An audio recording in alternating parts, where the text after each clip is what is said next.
एक बार फिर से आप सभी का स्वागत है। हम अध्ययन कर रहे हैं पतरस की पहली पत्री का, और अब समय है कि हम उसके चौथे अध्याय 5वें वचन से आगे का अध्ययन करें। 5वें और 6ठे वचन में पतरस लिखते हैं, पर वे उसको जो जीवितों और मरे हुओं का न्याय करने को तैयार हैं लेखा देंगे, क्योंकि मरे हुओं को भी सुसमाचार इसीलिए सुनाया गया कि शरीर में तो मनुष्यों के अनुसार उनका न्याय हो, पर आत्मा में वे परमेश्वर के अनुसार जीवित रहे। तो यहां पर पतरस कह रहे हैं कि वे लोग उसको जो जीवितों और मरे हुओं का न्याय करेगा अपना लेखा देंगे।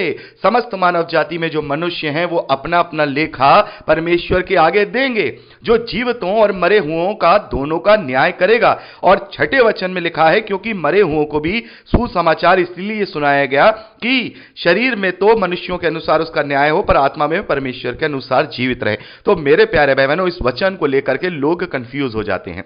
लोग ये सोचने लगते हैं कि जैसा कि अभी हमने 30वें अध्याय 19वें वचन में पढ़ा कि उसने कैदी आत्माओं में भी प्रचार किया, तो वो लोग समझने लगते हैं कि जो कैदी आत्माओं में प्रचार करने का मतलब यहां जो लिखा हुआ है 6ठे वचन में कि मरे हुओं को भी सुसमाचार इसलिए सुनाया गया, तो उन्हें लगने लगता है कि प्रभु यीशु मसीह अधोलोक में जाकर के उन सभी प्रभु यीशु मसीह से जो पहले मरे हुए लोग हैं उनमें जाकर के सुसमाचार सुनाते हैं ताकि उनका भी उद्धार हो। लेकिन मेरे प्यारे भाई बहनों, हमें वचन का कॉन्टेक्स्ट समझना होगा। हम जानते हैं कि पवित्र शास्त्र हमें कहीं भी यह बात नहीं कहता है कि मरे हुओं को भी सुसमाचार सुनाया जाएगा या जो प्रभु से पहले मर चुके हैं उनको सुसमाचार के द्वारा उनका उद्धार होगा। नहीं मेरे प्यारे भाई बहनों, यहां पर हमें कॉन्टेक्स्ट देखना है। जैसा कि हम इफिसियों की पत्री उसका 2 अध्याय और उसके पहले वचन को पढ़ते हैं, तो वहां पर पौलुस लिखते हैं, उन्होंने तुम्हें भी जिलाया यानी कि जीवित किया, जो अपने अपराधों और पापों के कारण मरे हुए थे।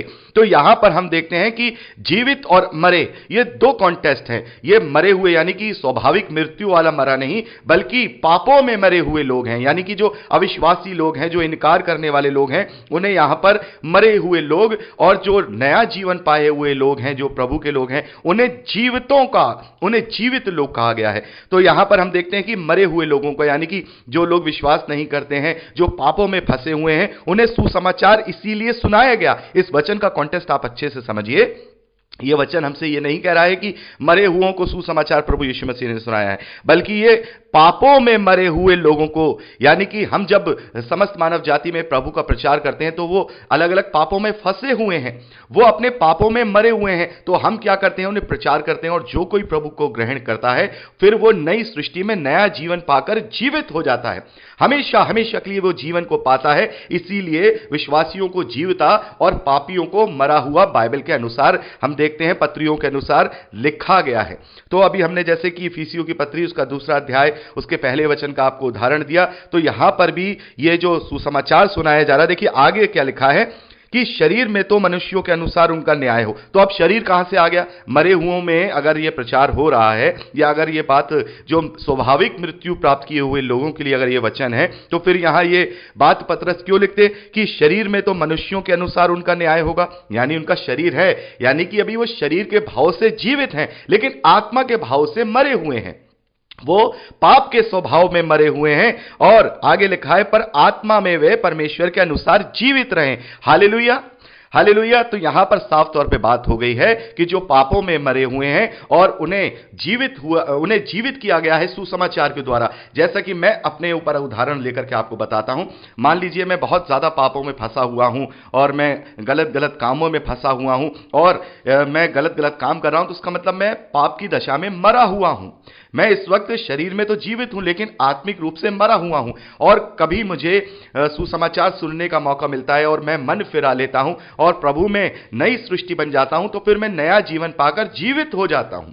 तो ये कॉन्टेक्स्ट है, ये संदर्भ है, आप इसको गलत तरीके से मत लीजिएगा। बहुत सारे प्रचारक हैं जो इस वचन को समझ नहीं पाते हैं, क्योंकि मैं देखता हूं कि ज्यादातर जो प्रचारक हैं, चाहे उन्होंने ट्रेनिंग भी लिया हो, उन्होंने चाहे कोर्स भी किया हो, बीएचडी किया हो, बीटीएच किया हो, वो सब पूरी तरह से बाइबल को नहीं पढ़ते। जो उन्हें पढ़ाया गया वही पढ़ते हैं। कुछ एक वचन वो पढ़ते हैं, कॉन्टेस्ट वो नहीं पढ़ पाते हैं, पहले के वचन वो नहीं पढ़ पाते हैं, तो वो समझ नहीं पाते कि ये कॉन्टेस्ट क्या है। फिर उन्हें ये लगने लगता है कि ये वचन दूसरे से कंट्रोडिक्ट कर रहा है, ये वचन एक दूसरे का विरोध कर रहा है। लेकिन परमेश्वर का वचन जो पवित्र आत्मा की प्रेरणा से रचा गया है, वो एक दूसरे का विरोध नहीं करता है, वो एक दूसरे का विरोध नहीं करता है, बल्कि हमें वचन की भावना को, वचन के संदर्भ को सही रीति से समझना होगा। तो अब अगर इस वचन को पहली बार अगर कोई पढ़े कि या जो लोग वचन नहीं जानते उनके बीच में अगर कोई प्रचारक प्रचार करे कि देखिए वचन में लिखा है कि मरे हुओं को सुसमाचार इसीलिए सुनाया गया, तो यीशु मसीह यहां पर जो 19वें अध्याय में लिखा है कैदी आत्माओं को प्रचार किया, तो अपने से पहले मरे हुए लोगों में वहां उसने प्रचार किया। लेकिन मेरे प्यारे भाई बहनों, अभी हमने वचन का पूरा संदर्भ समझा। पतरस यहां जो कैदी आत्माएं कह रहे हैं वो उन स्वर्गदूतों को कह रहे हैं जिन्होंने परमेश्वर के विरोध में पाप किया है, तो वो कैद हैं।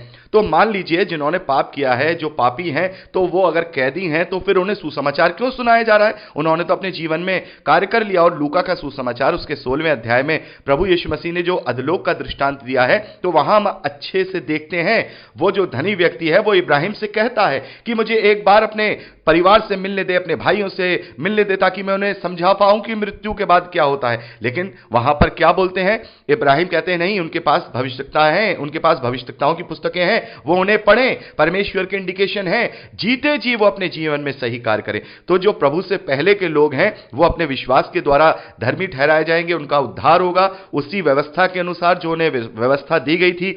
और मूसा की व्यवस्था के आने से पहले जो उन्हें व्यवस्था दी गई वो विश्वास की व्यवस्था थी, और जैसा कि वो लोग अपने आप को परमेश्वर के रास्ते पे चलाकर जिया करते थे, उसी के अनुसार उनको वो वहां पर उद्धार देगा। और व्यवस्था पर भी जो चलने वाले लोग हैं, जो लोग व्यवस्था पे पूरी रीति से चले होंगे, तो व्यवस्था के अनुसार भी उनका जो है उद्धार होगा। लेकिन ये अंत समय में, ये अंतिम दिनों में परमेश्वर ने ये अनुग्रह दिया ताकि समस्त मानव जाति उस पाप के बंधन से छूट पाए जो पाप आदम के द्वारा विरासत में मनुष्यों को मिला है। तो प्रभु यीशु मसीह ने यहां जो बलिदान किया है, महायाजक होकर के अपने लहू को चढ़ाया है, तो वो आदम से लेकर के जो लास्ट तक, जब तक प्रभु यीशु मसीह लौट करके नहीं आएंगे, ये सृष्टि खत्म नहीं कर दी जाएगी, तब तक सभी मानव जाति के लिए उसने उस श्राप को जो है दूर कर दिया, मानव जाति से मुक्त कर दिया।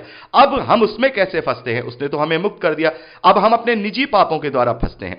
यानी कि प्रभु से पहले के जो लोग अगर पापी होंगे तो फिर उनका किसी भी रीति से, अगर उन्हें परमेश्वर ने इंडिकेशन दिए हैं, अपने जीवन को जिया होगा, तो उनका उद्धार नहीं होगा। लेकिन यदि उन्होंने पाप नहीं किया होगा, वो विश्वास में अपने मरे होंगे, विश्वास की दशा में मरे होंगे, तो फिर जैसा कि हम पढ़ चुके हैं इब्रानियों की पत्री में कि वो अपने विश्वास की दशा में मरे, तो वैसे ही वो विश्वास की दशा में उद्धार भी पाएंगे, क्योंकि प्रभु यीशु मसीह उनके लिए भी बलिदान हुआ है। उनके लिए भी, मतलब उनके उस मृत्यु के लिए भी बलिदान हुआ। अब वो मृत्यु पर जयवंत होंगे, लेकिन होंगे अपने अपने विश्वास के द्वारा, अपने अपने जो उन्हें जैसी व्यवस्था दी गई, जो विश्वास की व्यवस्था है वो दी गई, या फिर उसके बाद मूसा के द्वारा जो व्यवस्था दी गई, उन्हीं व्यवस्थाओं के अनुसार उनका न्याय होगा। तो यहां इस वचन को अच्छे से आप समझिए, यहां पर कोई गलतफहमी मत रखिएगा कि यहां पर जो प्रभु यीशु मसीह अधलोक में गए, उसने वहां पर प्रचार किया या उसने सुसमाचार सुनाया कि ये वचन उसके लिए लिखा गया है। तो यहां पर यह वचन इसलिए नहीं लिखा गया है, मैंने आपको बहुत अच्छे से डिटेल में समझा दिया है।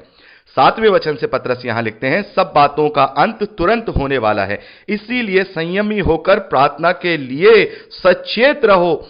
सब में श्रेष्ठ बात यह है कि एक दूसरे से अधिक प्रेम रखो, क्योंकि प्रेम अनेक पापों को ढांप देता है। मेरे प्यारे भाई बहनों, यहां पर पतरस कह रहे हैं कि इन बातों का अंत तुरंत होने वाला है। बहुत जल्द प्रभु यीशु मसीह आने वाला है, बहुत जल्द तुरंत होने वाला है। तो संयमी रहें, अपने आप को धीरजवंत बनाए हुए प्रार्थना करते रहें और सचेत रहें।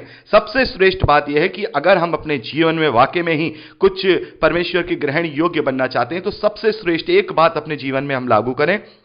8वें वचन में हम देखते हैं, पतरस कहते हैं कि सबसे श्रेष्ठ बात यह है कि हम एक दूसरे से अधिक प्रेम रखें। अगर हम प्रेम रखेंगे, जैसा कि पहला कुरिन्थियों 13वें अध्याय में पौलुस ने बहुत अच्छे से इस बात को बताया है कि प्रेम अगर हमारे अंदर है तो फिर हम सब में प्रबल हो जाएंगे, क्योंकि प्रेम ईर्ष्या नहीं करता, प्रेम डाह नहीं करता, प्रेम क्रोध नहीं करता। तो यहां पर अगर प्रेम है तो हम बहुत सारे पापों से दूर हो जाएंगे, बहुत सारे पापों को वो ढांप देता है। सबसे पहला पाप कहां से उत्पन्न होता है? ईर्ष्या से उत्पन्न होता है। अगर हमारे अंदर प्रेम है तो ईर्ष्या ही नहीं होगा। उसके बाद क्रोध आता है, क्रोध से पाप उत्पन्न होता है। यदि हम किसी सबसे प्रेम करेंगे तो हमारे अंदर क्रोध नहीं आएगा, तो हम इस पाप से बचे रहेंगे। हम अगर किसी दूसरे व्यक्ति से, मनुष्य से प्रेम रखेंगे तो हम उसे धोखा नहीं कर पाएंगे। अगर हम प्रेम रखेंगे तो हम किसी के साथ गलत व्यवहार नहीं कर पाएंगे। तो ये सारी चीजें अगर हम इनसे बचना चाहते हैं, यदि हम सारे पापों से बचना चाहते हैं, तो उसका एकमात्र सबसे बड़ा सॉल्यूशन यह है कि हम अपने जीवन में प्रेम को लेकर के आए।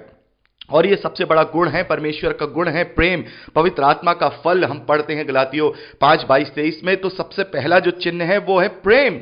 प्रेम के बिना कुछ भी नहीं है। पौलुस कहते हैं कि यदि प्रेम नहीं है तो हम ठनठनाती हुई पीतल और झंझनाती हुई झांझ हैं। तो यहां पतरस कह रहे हैं कि हम प्रेम के द्वारा अनेक पापों से दूर हो जाते हैं। 9वें और 10वें वचन में पौलुस लिखते हैं, बिना कुड़कुड़ाए हुए एक दूसरे का अतिथि सत्कार करो, बिना कुड़कुड़ाए हुए। और अतिथि सत्कार के विषय में इब्रानियों की पत्री में हम पढ़ चुके हैं कि हमें अतिथि सत्कार करना है। यदि कोई हमारे घर आता है और हम उसका जो है पहनवाई करते हैं, उसकी आओ भगत करते हैं, तो ये परमेश्वर को भाता है।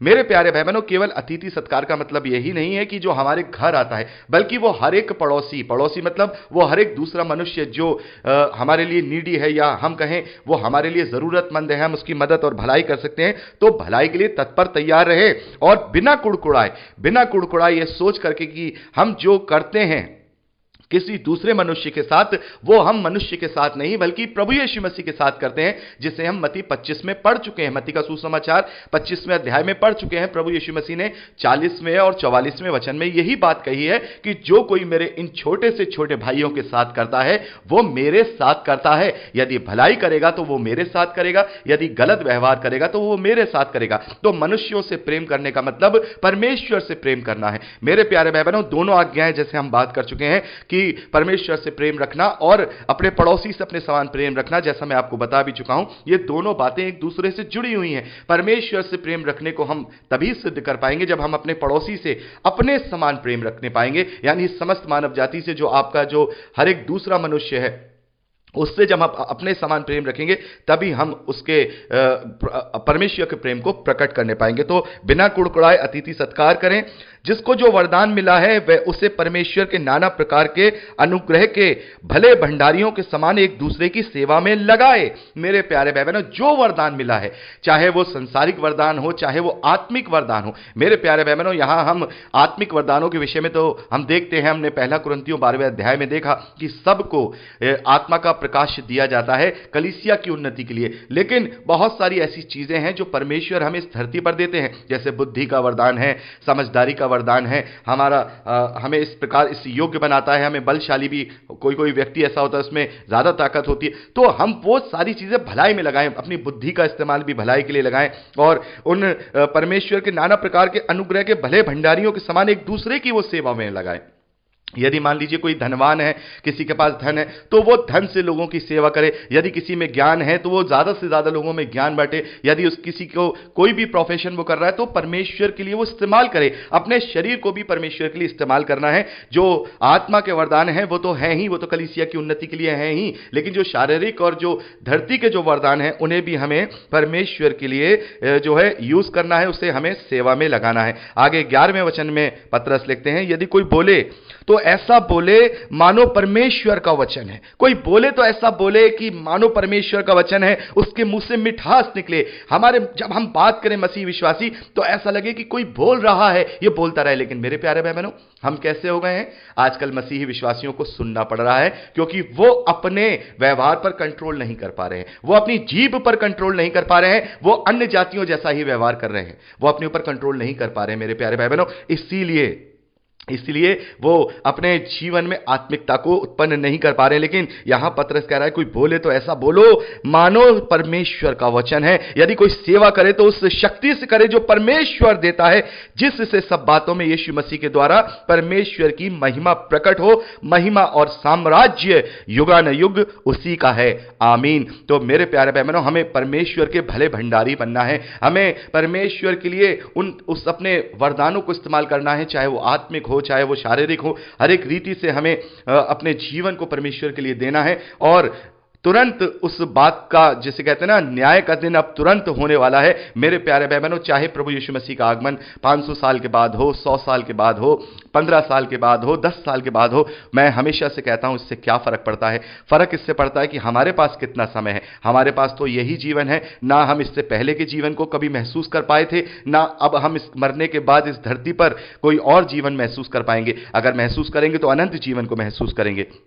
तो हमारे पास केवल वही समय है जो हम इस धरती पर गुजार रहे हैं, और हमें यह पता नहीं है कितना है।